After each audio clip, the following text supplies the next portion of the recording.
भारी बारिश के कारण जम्मू कश्मीर की नदियों में बाढ़, लगातार बढ़ रहा है जलस्तर, प्रशासन ने जारी किया अलर्ट। आज से मानसून फिर से एक्टिव, हिमाचल में कई जगहों पर हो रही है बारिश, गर्मी से राहत मिली, कल और परसों के लिए रेड अलर्ट जारी। गैंगस्टर्स को ग्लोरीफाई करने पर सीएम सैनी सख्त, कहा ना हो अपराधियों का महामंडन, ऐसा करने वालों पर सख्त कार्रवाई के निर्देश। कांग्रेस की कला पर कुमारी शैलजा का बयान, पार्टी में दिक्कतें चलती रहती हैं, बाहर से सबको एक होना है। कैबिनेट मंत्री विक्रमादित्य सिंह ने लगाई अधिकारियों की क्लास, चौपाल दौरे के दौरान फोन पर जताई नाराजगी, जवाब से संतुष्ट न होने पर स्पष्टीकरण मांगा। बहादुरगढ़ में ठेकेदार की गोली मारकर हत्या, गांव के ही युवक पर हत्या का आरोप, शराब पार्टी में विवाद होने पर चलाई गोली। गुरुग्राम में तेज रफ्तार थार का कहर, रोड पर बेकाबू होकर दूसरी कार से टकराई थार, 4 लोग घायल, 2 की हालत गंभीर। हेडलाइंस के प्रायोजक पतंजलि गाय का घी, मां का भरोसा, प्यार से परोसा।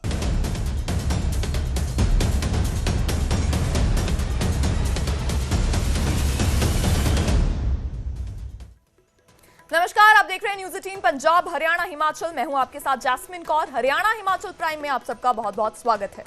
बुलेटिन की शुरुआत करेंगे और बात करेंगे हिमाचल के कैबिनेट मंत्री विक्रमादित्य सिंह की। विक्रमादित्य सिंह ने अधिकारियों की क्लास लगाई है। जी हां, चौपाल दौरे के दौरान फोन पर उन्होंने नाराजगी जताई है। पीडब्ल्यूडी अधिकारी की क्लास लगाते हुए उससे पूछा है कि दौरे के दौरान वो वहां पर मौजूद क्यों नहीं थे। जवाब से संतुष्ट न होने पर उन्होंने स्पष्टीकरण मांगा है और अगर स्पष्टीकरण में भी संतुष्टिजनक जवाब नहीं मिला तो विभागीय कार्रवाई की बात कही गई है। जी हां, आपको बता दें कि चौपाल दौरे पर पहुंचे थे विक्रमादित्य सिंह, वहां पर पीडब्ल्यूडी अधिकारी मौजूद नहीं थे। उन्होंने फोन करके उनसे पूछा कि आप यहां पे मौजूद क्यों नहीं हैं, अगर आप लीव पर नहीं हैं तो कारण बताइए कि आप दौरे के दौरान मौजूद क्यों नहीं हैं। जिसके ऊपर पीडब्ल्यूडी अधिकारी कोई भी सही जवाब, संतुष्टिजनक जवाब जो है वो नहीं दे पाए हैं। उसके बाद उनसे अब स्पष्टीकरण मांग लिया गया, यानी लिखित रूप में उनको जवाब देना पड़ेगा और अगर उस जवाब से भी मंत्री साहब खुश नहीं होते हैं तो विभागीय कार्रवाई की जा सकती है। कहाँ हो? Where are you? आज मेरा दौरा है, आपको पता नहीं है? सिर्फ मेरा दौरा है यहाँ का, चौपाल का, आपको जानकारी नहीं है इसके बारे में? नहीं, यहाँ पे कोई एक्शन नहीं है, यहाँ कोई एसडीओ नहीं है। मैं उनको निमंत्रण दूँ आके कि यहाँ पे वो उस पे रहे, दौरे पे रहे। There is nobody here. नहीं, जब रास्ते में जाएंगे इट इज ऑब्वियस कि action has to come on the way. Representation देंगे, किसको देंगे वो? नहीं, आप क्यों नहीं आए? वो एससी को होना चाहिए वहाँ पे, यानी या तो लीव पे होना चाहिए, दूसरा एससी को कोई some other SC should be there.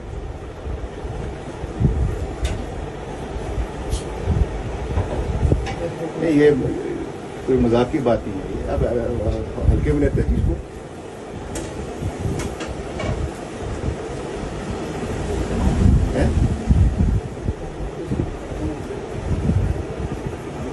नहीं, मैं इसका एक्सप्लेनेशन देता हूँ। मैं एससी को उनको बोलता हूँ, सेक्रेटरी को, आपसे explanation. How is this possible?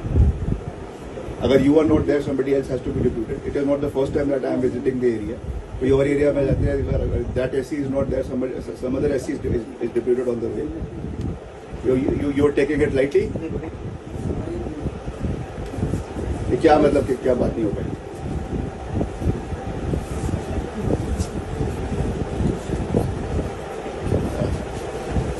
मैं ये चीज अप्रिशिएट नहीं करता दीपक जी।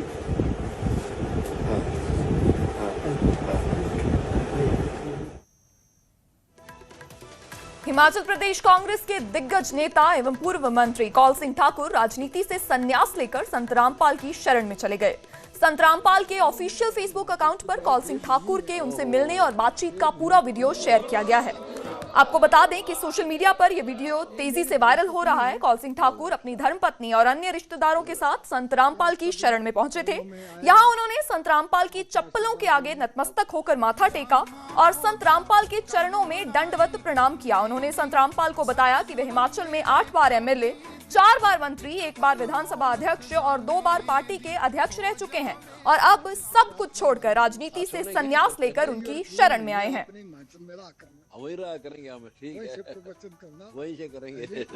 मैंने बोल दिया इनको, मैं क्या हुआ जगह का इंतजाम करो उनके पास, करो, खाना खुना खिलाओ, चलो मैं आशीर्वाद दो। आओ जी मंत्री जी। हिमाचल का 8 बार एमएलए रहा हूँ, 4 बार मंत्री रहा हूँ और 2 बार कांग्रेस पार्टी का अध्यक्ष रहा हूँ। अब रिटायरमेंट ले ली है। अच्छा ठीक है, अब भक्ति कर लो, अब भक्ति करो, भक्ति आपके चरणों में आए हैं, अब भक्ति करो। अच्छा एक प्रार्थना और है, यहाँ तो आपने बहुत अच्छा सुझाया है, हिमाचल में भी ऊपर मई और जून महीने के लिए ठीक है, आप शिमला के ऊपर जो है हिल स्टेशन पे आओ, वहाँ ऐसा ताकि हिमाचल के सब लोग आपके दर्शन कर सके, आपके आशीर्वाद ले सके और हिमाचल के जो है देवभूमि है, ओहो देवभूमि। ये मेरी धर्मपत्नी है, आओ जाओ, शाबाश। ये आपका भी चरणों में आए हैं, आपका आशीर्वाद लेने। अब आपका पहले तो आपका और हिमाचल स्वागत में करता हूँ, आपका अभिनंदन करता हूँ। इस गरीब के पास इतनी दूर से इतनी बड़ी हस्ती आई है, नहीं, आपका आपको स्वागत है। पूजनीय है और आपका आशीर्वाद लेने हम आए हैं। हम साथ आपके, आप पूरे साथ आपके, इतनी दूर पहुंचे, बताओ आपका आशीर्वाद रात को चाहिए। चले गए कि 12 बज 11 बजे, और अरे आप हिमाचल में देवभूमि है, आपने जरूर आना हाँ जरूर और आएंगे। हिमाचल को जरूर जाना। हम तो पूरे विश्व में हिमाचल कोशिश के करेंगे। क्षेत्र में ये क्या लिया है बेटा? फ्रूट है, फल है जी, हिमाचल का? ओहो फल है। अच्छा अच्छा, प्राकृतिक खेती का फल हाँ है। ठीक है, बहुत अच्छी बात है, बड़ी इच्छा थी आपसे मिलने की, दर्शन करने बहुत की। अच्छा हुआ। तो अब और हमारी सेवाएं हैं, सौभाग्य- आपने देखी हम क्या सौभाग्य प्राप्त हुआ। मैं तो बहुत जो सेवाएं कर रहे हैं, जन सेवा हम आपकी, हम तो आपका सपोर्ट कर रहे हैं, राजनेताओं का। आपके हम आप भी प्रवचन- करते हो, हम भी करने लगे साथ आपके साथ। प्रवचन शाम को हम जरूर मतलब आपके दर्शन भी करते हैं टीवी में, सत्संग और सुनते हो? सुनते हैं, बिल्कुल पूरा सुनते हैं। बस आपके चरणों में अब आप दीक्षा लो। देखो इनको बस ठीक कर दो, पूरा आशीर्वाद हाँ। करो इनका। देखो, दवाई डॉक्टर के पास आए हो तो डॉक्टर जो दवाई देगा वो खानी पड़ती है, वो तो तभी तो खैर ठीक होगा ना। जी, जी। अब मतलब ये आध्यात्मिक दवाई क्या है? नाम लो, भक्ति करो। मंत्र में बहुत शक्ति होती है, बस वही। परमात्मा की शक्ति जब काम करती है, जब आप दीक्षा लोगे, भक्ति करोगे, उस मंत्र में शक्ति है जो हम देंगे आपको, उस बस भक्ति यही से है, मोक्ष बस होगा। यही। अब बस इसके लिए आपके चरणों में हाँ हाँ हाँ, अभी तो देखो आशीर्वाद लेने आए हैं। परमात्मा का की भक्ति करनी चाहिए। पिछले जन्म का जो संस्कार थे, आज कोई राजा है, कोई रंक है, वो पिछले कर्मों से, पिछले जन्मों में किए तुम कर्म, तो वो जितने दिन चलते हैं फिर वो खत्म हो जाएंगे। जैसे इन्वर्टर है, उसकी बैटरी चार्ज कर दी और चार्जर नहीं है, अब नहीं लगा रखा तो भी चलेगी वो, पर उसकी सीमा है, उसके बाद वो नहीं चलेगी, फिर चार्जर लाना पड़ता। आज प्रधानमंत्री है, वो पीछे जन्म में चार्ज कर रखी है अपने, अब नहीं करेगा तो आगे कुत्ता बनेगा वो, ये नहीं है, गधा बनेगा, तो चार्जर ही बुलाना पड़ेगा। वो चार्जर विश्व में मेरे पास है, पूरे विश्व में जो सही चार्जर होता है ना, जो डायरेक्ट असर करेगा उस परम पिता के शक्ति का, ये आप आज समझ में आ जाओ से और 2 साल पाछा आ जाएगी, क्योंकि मैंने सारा वेद गीता पुराणों को बड़ी ठीक से समझा है और भगवान को जाना है।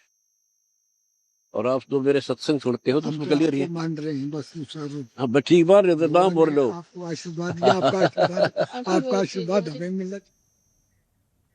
आगे बढ़ेंगे और बात करेंगे कांग्रेस की। पंजाब कांग्रेस की कलह पर कुमारी शैलजा का बयान सामने आया। जी हां, आपको बता दें कि हरियाणा का बड़ा चेहरा, हरियाणा कांग्रेस का बड़ा चेहरा है कुमारी शैलजा। उन्होंने चन्नी वड़िंग विवाद के ऊपर अपना बयान दिया। उन्होंने कहा कि पार्टी में दिक्कतें चलती रहती हैं, बाहर से सबको एकजुट होना होता है, चुनौती स्वीकार करनी होगी। बीजेपी में भी गुटबाजी है, लेकिन वो सामने नहीं आती। जी हां, कुमारी शैलजा ने पार्टी के बड़े लीडर्स को यह नसीहत दी है कि एक साथ दिखना जरूरी है। आपको बता दें कि पंजाब में विधानसभा इलेक्शंस बहुत ही नजदीक आ रहे हैं और उससे पहले कांग्रेस में ये जो कलह चल रही है, चन्नी और वरिंग का जो विवाद है, अब चर्चा में बना हुआ है। लगातार तस्वीरें आती हैं दिल्ली से, जहां पर जो चन्नी गुट है बड़े लीडर्स के साथ मुलाकात कर रहा है। कांग्रेस के जो हाईकमान है उसके साथ लगातार मीटिंग्स का सिलसिला चल रहा है। वडिंग को लेकर विवाद बना हुआ है। ये आशंकाएं जताई जा रही हैं कि चन्नी गुट को इस बात से दिक्कत है कि वडिंग को अनचेंज रखा गया है, उनकी प्रधानगी के ऊपर कोई चेंज नहीं लाया गया है। इस बात को लेकर अब विवाद जो है लगातार बढ़ता नजर आ रहा है। हालांकि चन्नी ने हाईकमान के साथ मीटिंग की थी, उसके बाद उन्होंने ये कहा था कि जो भी हाईकमान का फैसला है उसको हम मानते हैं। और अब इसके ऊपर कुमारी शैलजा ने बयान दिया। उन्होंने कहा है कि पार्टी में ऐसी दिक्कतें चलती रहती हैं। ऐसा नहीं है कि भाजपा में गुटबाजी नहीं है, भाजपा में भी गुटबाजी है, लेकिन बाहर से सबको एक होना होता है, चुनौती को स्वीकार करना पड़ता है, तभी पार्टी जो है वो आगे बढ़ सकती है। आरोप लगाए बीजेपी के अलग अलग मुद्दों पे, ऐसे बीजेपी भी आरोप लगा रही है कि कांग्रेस बड़े बड़े दावे कर रही है, लेकिन पंजाब में क्या हो रहा है? पंजाब में आपस में ही नहीं बन पा रही।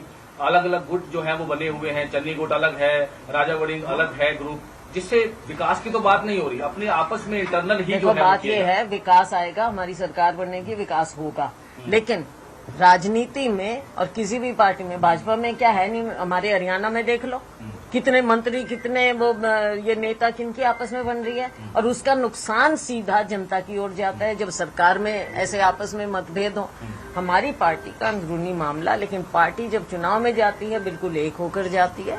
बाकी देखो राजनीति का, और मैं हमेशा कहती हूँ राजनीति का, पार्टी का ये आपस में खींचतान ये उसका हिस्सा है। हम ऐसे कहते हैं तो आपसी इतना बहुत चलता है, लेकिन जब बाहर का इम्तिहान आता है उसमें सब एक होकर चुनौती स्वीकार करते हैं। आपसी मतभेद तो है, पर सार्वजनिक तौर पर चन्नी जी चाहे हों, चाहे राजा वड़िंग जी हों, रंधावा साहब हों, पूरा खुल के जब बोल रहे हैं, किस तरह से पंजाब में सरकार सब बनेगी? सॉर्ट आउट हो जाएगा।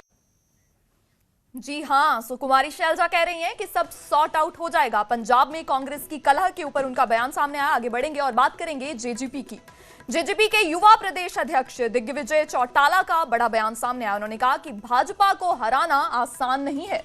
दिग्विजय चौटाला ने कहा कि भाजपा को हराने के लिए विपक्ष का एकजुट होना जरूरी है। देश में भाजपा को हराना है तो पूरे विपक्ष को अपने स्वार्थ छोड़कर एक बैनर के नीचे आना होगा।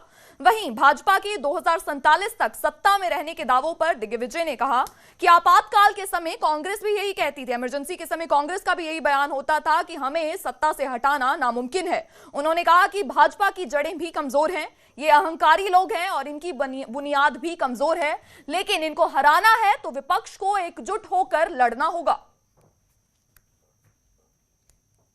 षड्यंत्र हुआ है, लोगों की भावना के साथ षड्यंत्र हुआ है, क्योंकि जिन पर विश्वास कर करके विकल्प चुना जा रहा था वो लोग इनसे मिले हुए थे। जिनकी सभी सीटों पर जो निर्दलीय प्रत्याशी खड़े हुए, जिन्होंने मेजॉरिटी ऑफ मैंडेट को खींच लिया, 20-30 हजार वोट लिए, उसी से तो ये लोग जीते हैं। ये षड्यंत्र किसका है? वो लोग कौन थे? क्या वो कांग्रेस के लोग नहीं थे? कांग्रेस ने अपने प्रत्याशियों के सामने लोगों को खड़ा किया जिससे कांग्रेस हार जाए, और वो षड्यंत्र शायद बीजेपी की सुनियोजित साजिश थी, उसमें वो कामयाब हुए। नहीं लड़ सकते हम इनसे, इस व्यवस्था में हम बीजेपी को नहीं हरा सकते। बीजेपी को हराने के लिए सब लोगों को अपने लोभ लालच छोड़ करके, पीछे छोड़ करके, एक होकर के एक नेतृत्व में लड़ना पड़ेगा। आगे बढ़ेंगे और बात करेंगे सोनम वांगचुक की। हांसी में सोनम वांगचुक के समर्थन में सड़कों के ऊपर लोग उतर आए हैं। बैतल मार्च निकालकर अपना समर्थन जताया गया है। छात्रों और विभिन्न सामाजिक संगठनों ने मार्च निकाला है। उन्होंने केंद्रीय शिक्षा मंत्री के इस्तीफे की भी मांग की है। मार्च में शामिल छात्रों और लोगों ने केंद्रीय शिक्षा मंत्री के इस्तीफे की मांग पर जोर दिया। प्रदर्शनकारियों का कहना है कि सरकार का लोकतांत्रिक तरीके से अपनी बात रखने वाले लोगों की आवाज को दबाने के बजाय संवाद के माध्यम से समाधान निकालना इस वक्त बहुत जरूरी है। प्रदर्शनकारियों ने शहर के प्रमुख मार्गों से पैदल मार्च निकाला और केंद्र सरकार के खिलाफ नारेबाजी की।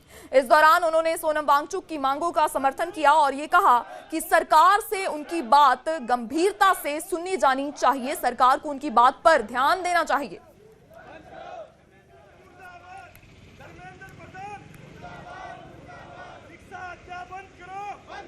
कल का आपने मोमेंट देखा दिल्ली के अंदर किस तरह बेरहम तरीके से एक हमारे जो एक साइंटिस्ट लेवल के आदमी जो ने देश के लिए बहुत अपने अपने योगदान दिया है, उनको किस तरह के सीटा जा रहा था, उनको किस तरह अपने जबरदस्ती करके लोकतंत्र की हत्या की जाई थी। आज हमने उनके समर्थन में फांसी के अंदर पैदल मार्च निकालने का हमने आज फैसला लिया है। असली जो आवाज है ना, असली जो मुद्दा है, उससे तो ध्यान ही भटका दिया जाता है। इसलिए आज के समय जरूरत है युवाओं को जागृत होने की और मजबूती से जहाँ भी हमें लग रहा है कि ये बात युवाओं के लिए समाज के हित में आवाज उठ रही है, उसके अंदर अपना मजबूती से समर्थन देने की मेन मोटिव है हमारा ये है जी, शिक्षा को उजागर करना। शिक्षा का हत्या हो रही है कंटिन्यू, पेपर कंटिन्यू लीक हो रहे हैं जिस पे कोई कार्रवाई नहीं हो रही है। हम लोकतांत्रिक देश में हैं जिसमें हम हमारी मांगे धरना प्रदर्शन अपने हक से कर सकते हैं, जबकि सोनम वांगचुक के साथ बहुत गलत हुआ है। उनको ऐसे अरेस्ट करना बहुत ही गलत है। हरियाणा हिमाचल प्राइम में फिलहाल के लिए इतना ही, लेकिन आप कहीं मत जाइए क्योंकि न्यूज़ 18 पंजाब हरियाणा हिमाचल पर खबरों का सिलसिला लगातार बरकरार है। देखते रहिए न्यूज़ 18 पंजाब हरियाणा हिमाचल।